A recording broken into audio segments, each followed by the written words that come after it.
안녕하세요. 이번 시간에는 우리가 소비자 이론 부분에서 preference, 선호에 대한 어떤 개념에 대해서 우리가 좀 더 자세하게 살펴보도록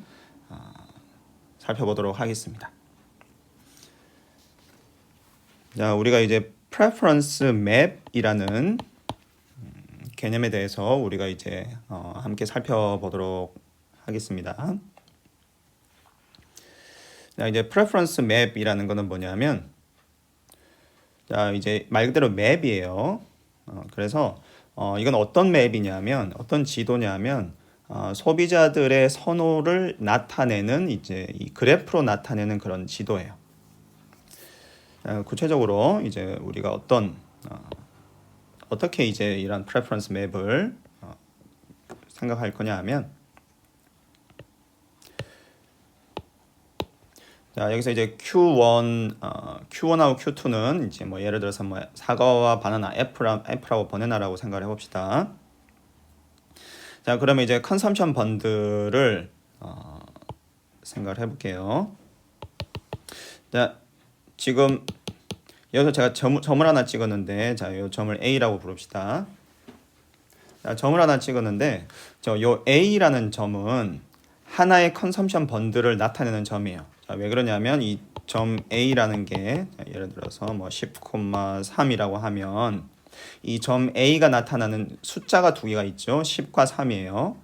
즉 이 점 A라는 거는 하나의 컨섬션 번들을 나타내는 거고, 이 컨섬션 번들은 이제 어떤 컨섬션 굿들로 구성이 되어 있냐면 사과 10개, 바나나 3개로 구성되어 있는 컨섬션 번들이에요. 자, 이제 또 다른 컨섬션 번들을 생각을 해봅시다. 이제 그럼 컨섬션 번들 B를 또 생각을 해볼 수가 있겠죠. 자, 그래서 지금 우리가 지금 2차원 평면을 생각을 하고 있는데, 자, 어떤 소비자가 두 개의 컨섬션 굿만 소비를 하는 소비자라고 생각을 해봅시다. 간단하게. 자, 그런 경우에 지금 이 2차원 평면에 있는 이 그래프에서 각각의 점은 소비자가 선택할 수 있는 하나의 컨섬션 번들을 나타내는 거예요. 자, 그러면 예를 들어서 이 어떤 소비자가 이 컨섬션 번들 A와 컨섬션 번들 B 간에 인디퍼런트하다고 생각을 해봅시다. 즉 이제 이 소비자 입장에서는 이 A와 B 간에 무차별한 거예요. 자, 그리고 이제 컨섬션 번들 A하고 B뿐만 아니라 이 소비자가 이 무차별하다고 생각하는 많은 어떤 컨섬션 번들들이 있을 수 있겠죠. 자, 그 컨섬션 번들들을 이렇게 모아 놓으면, 예를 들어서 이제 컨섬션 번들들을 우리가 이렇게 이제 선으로 연결을 해볼 수가 있을 거예요. 그래서 지금 이 그래프에서 점들이 여러 개가 있는데, 각각의 점들은 이제 하나의 컨섬션 번들을 나타내는 거고, 우리 학생들이 학습할 때 컨섬션 번들하고 컨섬션 굿을 헷갈리면 안 돼요. 자, 컨섬션 번들은 다양한 컨섬션 굿들의 조합으로 구성이 되어 있는 거예요. 자, 그래서 각각의 점들은 컨섬션 번들을 나타내는 점들이고, 자, 이러한 다양한 컨섬션 번들들 간에 소비자가 이제 인디퍼런트 할 수 있겠죠. 그래서 지금 A, B, C, D, E, F 이렇게 다양한 컨섬션 번들들이 있는데, 이 소비자가 지금 A와 F 간에 인디퍼런트하고 또 F, E하고도 인디퍼런트하고, 지금 이 모든 컨섬션 번들들 간에 소비자가 지금 인디퍼런트한 상황이에요. 그리고 이제 이러한 상황일 때 이러한 인디퍼런트한 컨섬션 번들들을 선으로 연결을 하면 어떤 하나의 곡선이 나올 텐데, 자, 이러한 곡선을 이제 인디퍼런트한 컨섬션 번들들을 연결했다라는 의미에서 인디퍼런스 커브라고 불러요. 그래서 인디퍼런스 커브라는 것은 뭐냐면 어떤 소비자에게 인디퍼런트한 컨섬션 번들들을 모두 연결해 놓은 그러한 곡선을 우리가 인디퍼런스 커브라고 불러요. 자, 그런데 이제 이 그림을 보면 한 가지 이제 의문점이 생길 수 있는 것이, 아니 왜 이제 뭐 그냥 예일 수도 있지만 왜 하필이면 이렇게 인디퍼런스 커브의 기울기가 음수가 되도록 얘를 만들었을까? 뭐 예를 들어서 지금 인디퍼런스 커브를 그리는데, 예를 들어서 인디퍼런스 커브가 이런 식으로 양의 기울기를 가질 수도 있는 거 아닌가? 이런 생각을 해볼 수도 있겠죠. 자, 그런데 인디퍼런스 커브를 그려보면 항상 음의 기울기를 가질 수밖에 없어요. 자, 왜 그러냐면 만약에 인디퍼런스 커브가 이렇게 양의 기울기를 가진다고 생각을 해봅시다. 그러면 어떤 문제가 발생을 하냐면, 자, 지금 인디퍼런스 커브라는 거는 뭐냐면 지금 소비자들이 이제 인디퍼런트하게 생각하는 모든 컨섬션 번들들을 연결해 놓은 곡선이죠. 즉 이 그래프에서 소비자가 지금 A, B, C 간에 지금 인디퍼런트하다는 거예요. 자, 그런데 이거는 문제가 되는 게, 우리가 앞서 소비자의 선호에 대해서 우리가 가정을 한 게 있는데, 어떤 가정이 있었냐면 모노토니스티 가정을 했었어요. 자, 모노토니스티 가정이 있었죠. 자, 모노토니스티 가정은 뭐냐면, 자, 소비자 입장에서 더 많을수록 좋다는 거예요. 자, 더 많을수록 더 좋으니까 이 컨섬션 굿이 더 많이 들어있는 컨섬션 번들을 소비자들이 더 선호하게 되겠죠. 자, 그런데 지금 이 인디퍼런스 커브의 기울기가 양수가 되면 지금 이 그래프에서 보는 것처럼 지금 A와 B, 컨섬션 번들 A와 B를 비교를 해보면 컨섬션 번들 B에서 A에 비해 Q1, 즉 사과도 더 많고, 자, Q2, 바나나도 더 많죠. 자, 그래서 이런 경우라면 소비자는 B를 A보다 더 선호해야 돼요. 즉 인디퍼런트 할 수가 없어요. 따라서 인디퍼런스 커브의 기울기가 이런 식으로 양수가 될 수가 없어요. 그래서 우리가 첫 번째 알 수 있는 거는 뭐냐면, 자, 우리가 지금 인디퍼런스 커브라는 거를 생각을 했는데, 인디퍼런스 커브는 항상 이렇게 음의 기울기를 갖는 어떤 곡선일 수밖에 없구나 하는 거를 알 수가 있어요.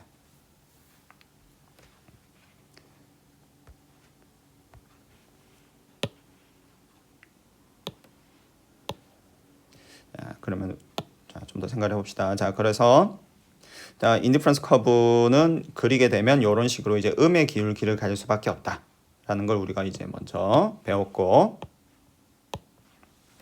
자, 그럼 예를 들어서 제가 이제 인디퍼런스 커브를 두 개를 한번 그려봤어요.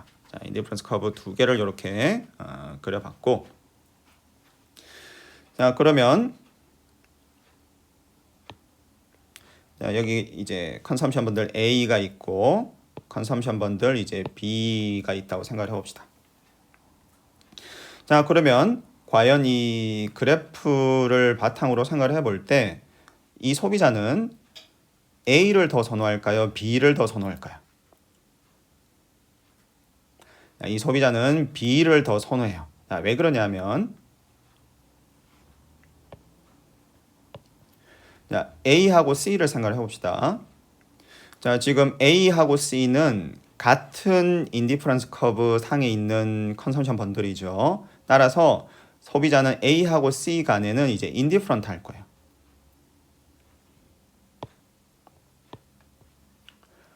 자, C하고 D를 생각해 봅시다.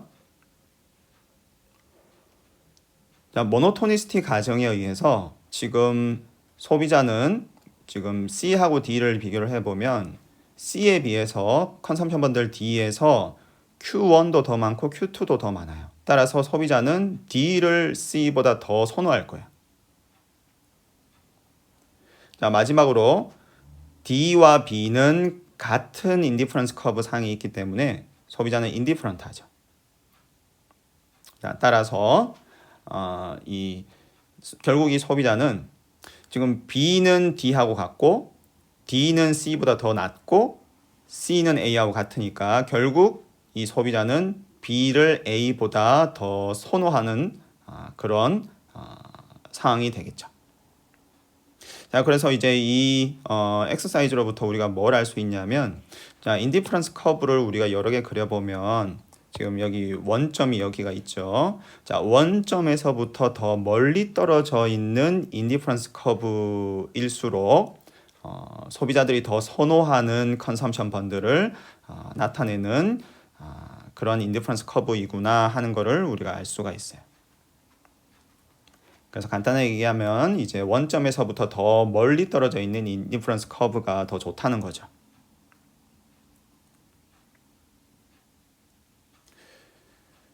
자, 그리고 이제 인디퍼런스 커브, 지금 인디퍼런스 커브의 이제 어떤 프로퍼티에 대해서 우리가 살펴보고 있는데, 자, 첫 번째 이제 살펴봤고, 그래서 원점으로부터 더 멀리 떨어져 있는 인디퍼런스 커브가 이제 더 좋은 인디퍼런스 커브다. 간단하게 얘기하면 이제 그 얘기고, 자, 두 번째 이제 프로퍼티는 무슨 말이냐면 이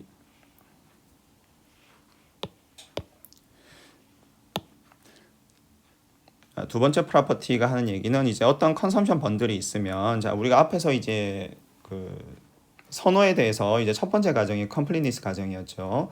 그래서 소비자에게 어떤 컨섬션 번들 옵션들을 제시하든지 간에 소비자는 그 컨섬션 번들들을 비교해서 어떤 게 더 나은지, 어떤 걸 자기가 더 선호하는지를 표현할 수 있다고 우리가 가정을 했었죠. 컴플리니스 가정을 통해서.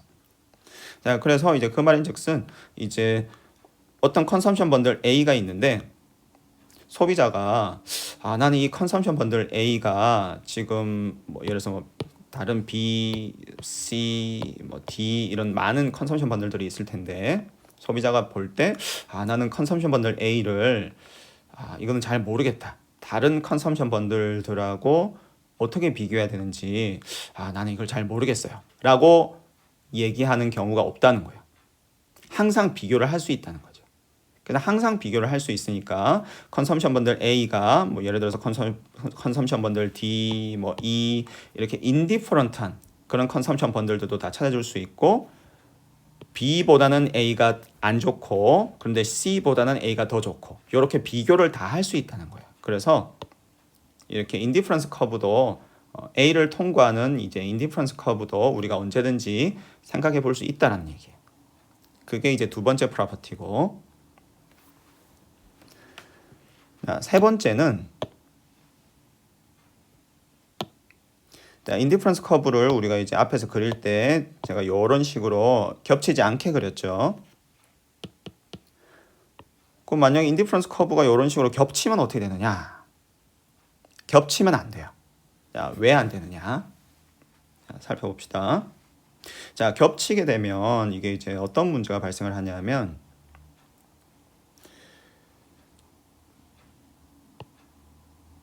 자, 컨섬션 번들 A를 생각을 해봅시다.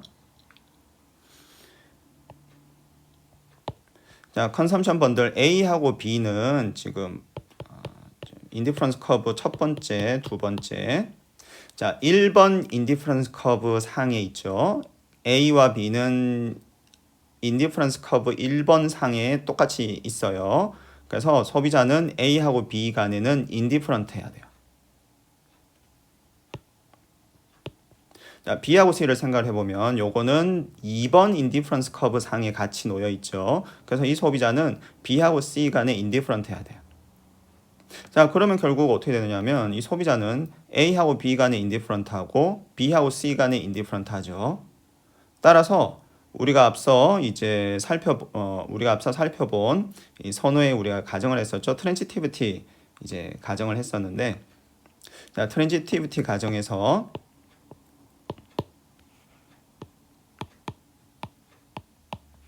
자, A가 B보다 더 선호되고 B가 C보다 더 선호되면 A가 이제 C보다 더 선호되어야 한다라는 가정이었죠.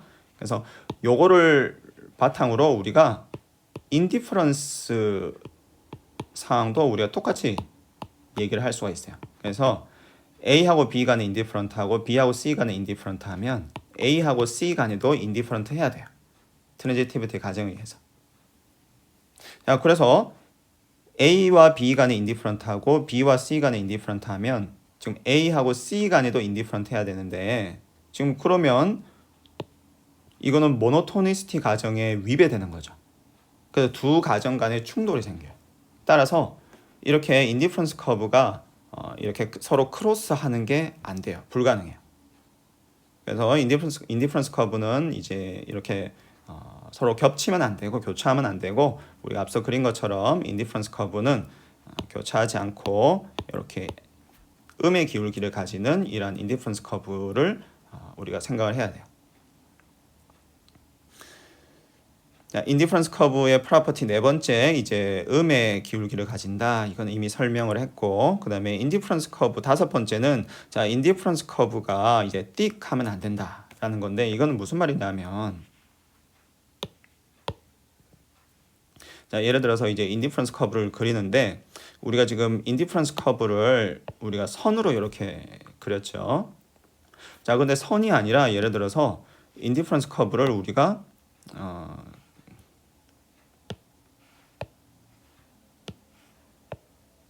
인디퍼런스 커브를 그리는데 인디퍼런스 커브 이렇게 뭐 띡하다. 즉 이제 뭐 두껍게 이제 표현이 된다는 거예요. 그러니까 이거는 무슨 말이냐면 지금 이 안에 컨섬션 번들들이 지금 이렇게 굉장히 지금 많이 지금 분포해 있다는 얘기죠. 선이 아니라 지금 일종의 면으로 표현을 한 거니까. 자, 근데 이렇게 되면은 이제 문제가 발생을 하는 게 인디퍼런스 커브를 선이 아니라 면으로 표현을 하게 되면 지금 여기서 보는 것처럼 컨섬션 번들 예를 들어서 A와 B라는 거를 우리가 생각을 해볼 수가 있고 근데 모노토니시티 가정에 의해서 B가 A보다 더 선호돼야 되죠. 그런데 인디퍼런스 커브라는 거는 지금 이 안에 있는 모든 컨섬션 번들들 간에 모두 이제 소비자가 인디퍼런트 해야 된다는 거고 그럼 이제 이렇게 충돌이 생기는 거죠. 그래서 컨섬션 번들을 우리가 선으로 표현을 해야 되지 이런 식으로 면으로 표현을 하면 안 돼요.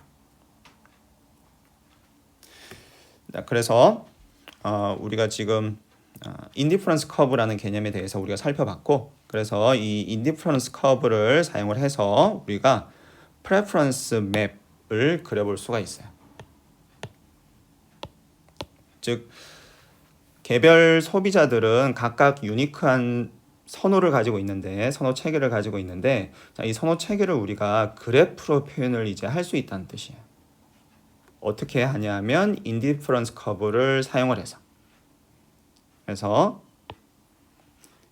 인디퍼런스 커브를 사용을 해서 이렇게 소위 이제 선호 지도를 우리가 그릴 수 있어요. 그래서 이렇게 이제 선호 지도를 그려 놓으면 이 소비자는 이제 예를 들어서 이 컨섬션 번들 A 1,3 그리고 B는 예를 들어서 2,2라고 생각을 해보면 이 소비자는 어떤 소비자냐면 지금 A보다 B를 더 선호하는 소비자구나. 즉 사과 하나, 바나나 3개 컨섬션 번들보다 사과 2개, 바나나 2개 컨섬션 번들을 더 선호하는 그러한 소비자구나 하는 거를 우리가 알 수가 있어요. 그래서 이렇게 인디퍼런스 커브를 사용을 해서 우리가 소비자의 프레퍼런스 맵을 그래프로 나타낼 수가 있어요. 그럼 이렇게 하면 우리가 사실 소비자의 프레퍼런스라는 거는 어떻게 보면 굉장히 추상적인 어떤 그러한 개념인데 그래프로 이렇게 표현을 하면 우리가 훨씬 더 이해하기에 편리하죠.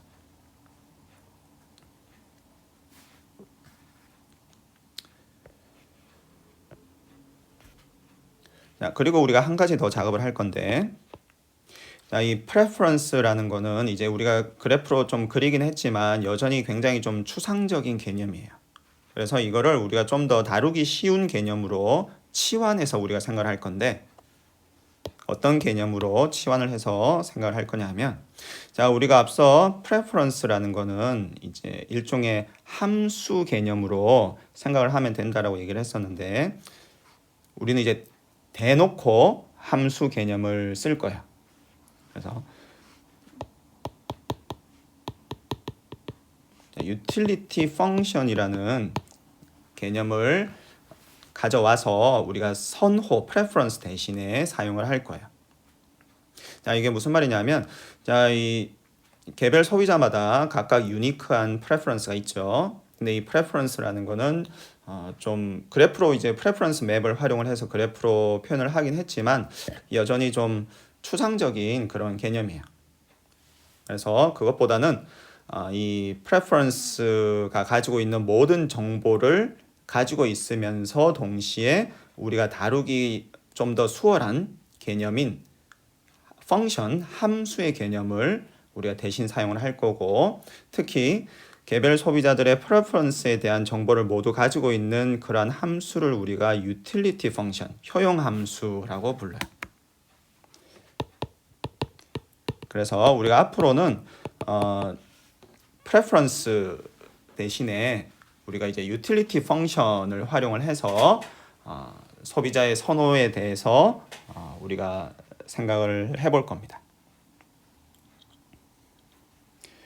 자, 요거는 이제 utility function은 이제 말 그대로 이제 함수 펑션이죠. 그래서 우리가 함수의 형태로 표현을 해볼 수가 있어요. 이런 식으로.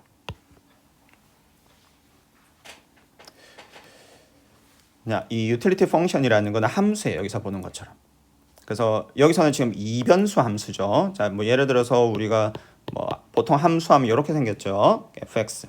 근데 여기서는 이제 지금 일변수 함수죠. 변수가 하나, x 하나인 일변수 함수인데 우리가 효용 함수를 생각하면 보통 다변수 함수예요. 왜 그러냐면 지금 각각의 소비자를 나타내고 있죠. 변수들이. 지금 변수들이 각각의 소비자를 나타내고 있는데 앞서 우리가 살펴봤듯이 소비자들은 단순히 어떤 하나의 소비재만을 소비하진 않죠. 컨섬션 번들을 소비를 하죠. 그리고 이 컨섬션 번들은 다양한 소비재들, 컨섬션 구수로 구성이 되어 있어요. 그래서 효용 함수는 일반적으로 다변수 함수일 수밖에 없어요. 자, 그런데 우리는 이제 뭐 대개의 경우에는 간단하게 이변수 함수의 경우로 가정을 해서 생각을 해볼 거예요. 만약에 어떤 소비자가 컨섬션 번들을 소비를 하는데 이 컨섬션 번들에 소비재가 4개가 있다. 그 소비재 4개로 구성된 컨섬션 번들이다. 그러면 변수가 4개가 되겠죠. Q1, Q2, Q3, Q4 이런 식으로. 일반적으로 이제 컨섬션 번들 n개를 소비를 한다라고 하면 qn 이렇게 일반적으로 우리가 표시를 할 수가 있을 텐데 이변수 함수에 대해서 우리가 충분히 논의를 하면 거기서부터 이제 우리가 많은 결과들과 또 직관들을 우리가 얻을 수 있는데 그러한 결과들과 직관들은 뭐 대개의 경우 일반적으로 n 변수 함수의 경우에도 그대로 적용이 돼요. 그래서 우리는 앞으로 뭐 대개의 경우에는 이렇게 이변수 함수만을 활용을 해서 소비자들의 효용 함수에 대해서 우리가 살펴볼 거예요.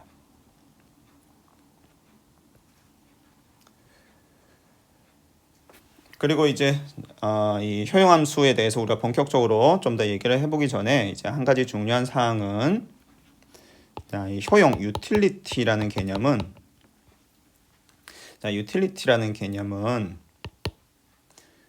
오디널한 개념이에요. 그래서 utility라는 개념은 오디널한 개념이고 카디널한 개념이 아니에요. 자, 이건 무슨 말이냐면 간단하게 얘기하면 우리가 utility라는 개념은 뭔가를 비교할 때 쓰는 개념이지 그 숫자 자체가 중요한 건 아니라는 거예요. 네, 이거를 좀 더 얘기를 해봅시다.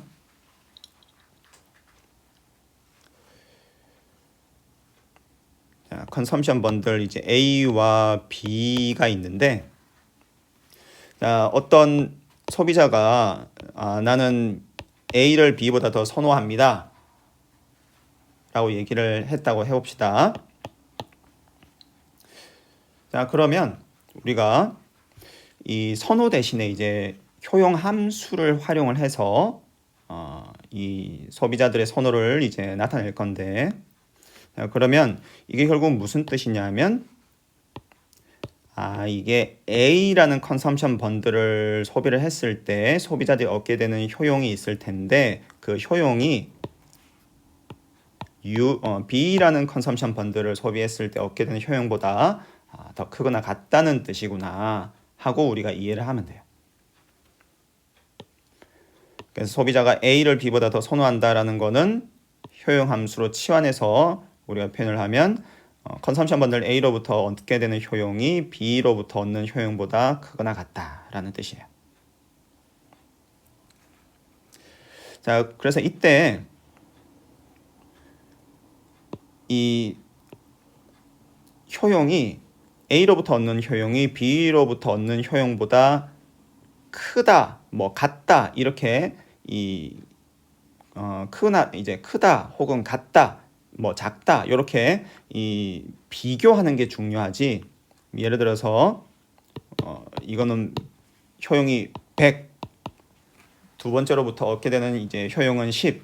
그래서 B에 비해서 지금 A에서 효용이 뭐 10배나 더 많아 라는 이렇게 숫자로 비교하는 거는 이제 의미가 없어요.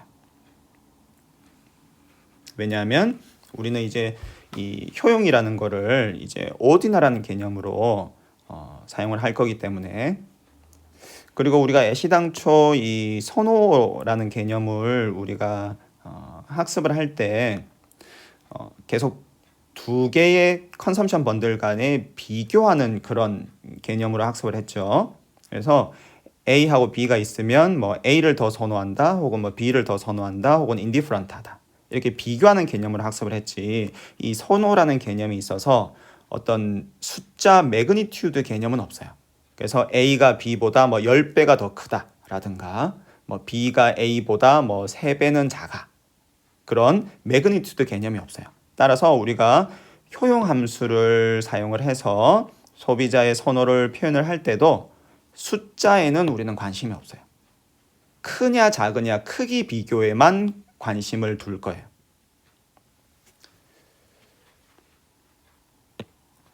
자, 그래서 또 이제 이걸 가지고 그래서 이제 우리가 어떤 얘기를 해볼 수 있냐면 효용 함수가 이제 U라는 효용 함수가 있고 V라는 효용 함수가 있다고 해봅시다. 효용 함수가 두 개가 있어요. 두 개의 효용 함수가 있는데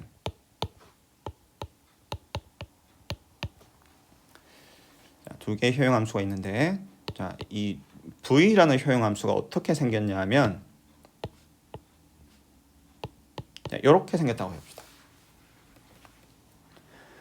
자, 이게 무슨 말이냐면 이제 V라는 효용 함수는 어떤 효용 함수냐면 지금 U라는 효용 함수에다가 5라는 숫자를 곱하고 10이라는 숫자를 뺀 그런 효용 함수예요. 자, 그러면 U하고 V는 사실상 같은 효용 함수예요. 즉 같은 선호를 나타내는 효용 함수예요. 자, 왜 그러냐면 자, 이제 컨섬션 번들이 우리가 간단하게 요거는 이제 벡터 표시죠. Q라는 벡터가 있고 이제 R이라는 벡터가 있다고 해봅시다. 이제 간단하게 표시하기 위해서 그러는 건데 이제 자, 이제 Q1, Q2 이런 숫자 쌍을 우리가 이제 벡터로 표시할 수 있죠. R1, R2라는 숫자 쌍을 우리가 R이라는 벡터로 표시할 수 있고, 자, 그래서 이렇게 이제 어떤 두 개의 벡터 혹은 우리가 이제 보고 있는 이 상황에서는 이제 각각이 컨섬션 번들인 거죠. 두 개의 컨섬션 번들이 있어요. 그래서 Q와 R이라는 컨섬션 번들이 있는데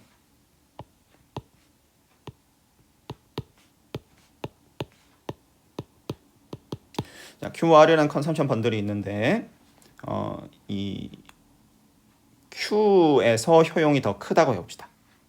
그래서 컨섬션 번들 Q를 소비할 때 컨섬션 번들 R을 소비하는 것보다 효용이 더 커요. 자, 그러면 자, 지금 이 수식에서 양변에 우리가 5를 곱해 보면 이 부동호 방향이 안 변하죠. 그대로죠. 양변에 5를 곱하면 자, 양변에 5를 곱해도 이제 부동호 방향 그대로죠. 자, 양변에 10을 빼봅시다. 10을 빼도 부동호 방향은 그대로예요. 자, 근데 이렇게 써놓고 보면 요거는 뭐냐면은 요거는 이제 V죠. V. 그리고 얘도 이제 V죠. 자, 따라서 지금 우리가 뭘 할 수 있냐면 자, 이제 임의의 컨섬션 번들 두 개가 있어요. Q와 R. 그리고 이렇게 R보다는 Q에서 효용이 더 높아요. U라는 효용 함수를 썼을 때. 그러면 V라는 효용 함수를 써도 랭킹이 똑같아요. 또 요거를 이제 역으로 이렇게 봐도 마찬가지죠. V라는 효용 함수를 썼을 때 랭킹이 Q와 R 간에 이렇게 나타나면 U라는 효용 함수를 써도 Q와 R 간의 랭킹이 똑같아야 돼요. 즉 랭킹이라는 이제 임의의 두 개의 컨섬션 번들에 대한 랭킹에 있어서 U와 V는 똑같은 정보를 우리에게 가져다 주는 거죠. 따라서 U와 V는 실질적으로 같은 효용함수, 즉 같은 선호를 나타내는 효용함수예요.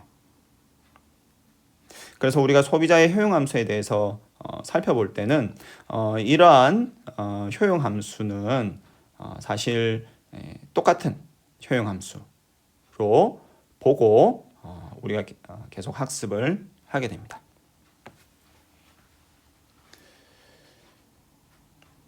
그래서 이제 마지막으로 한 가지 포인트를 우리가 또 언급을 하고 가면 효용이 예를 들어서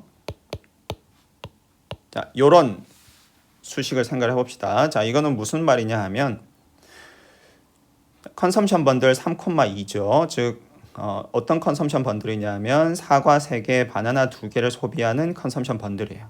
자, 그러한 컨섬션 번들을 소비를 했더니 효용이 마이너스예요. 예를 들어서 뭐 효용이 마이너스 10이에요. 이게 무슨 의미냐? 이거는 아무런 그냥 의미가 없는 거예요. 왜 그러냐면 우리가 지금 계속 얘기한 것처럼 숫자 자체는 의미가 없고 컨섬션 번들 간의 비교를 하는 그런 작업이 우리에겐 중요하다고 얘기를 했죠. 따라서 효용이 마이너스 10이다. 뭐 효용이 마이너스 100이다. 뭐 효용이 마이너스라도 전혀 뭐 문제가 없어요. 랭킹을 비교하는 데 있어서 문제만 없다면. 자, 그래서 효용 함수가 취하는 값 자체는 뭐 우리에겐 아무런 의미가 없다. 그런 의미에서 이 효용이라는 거는 우리에게 있어서 오디나라는 개념이다. 카지라는 개념이 아니고 그런 부분들을 좀 잘 숙지를 하면 좋을 것 같습니다.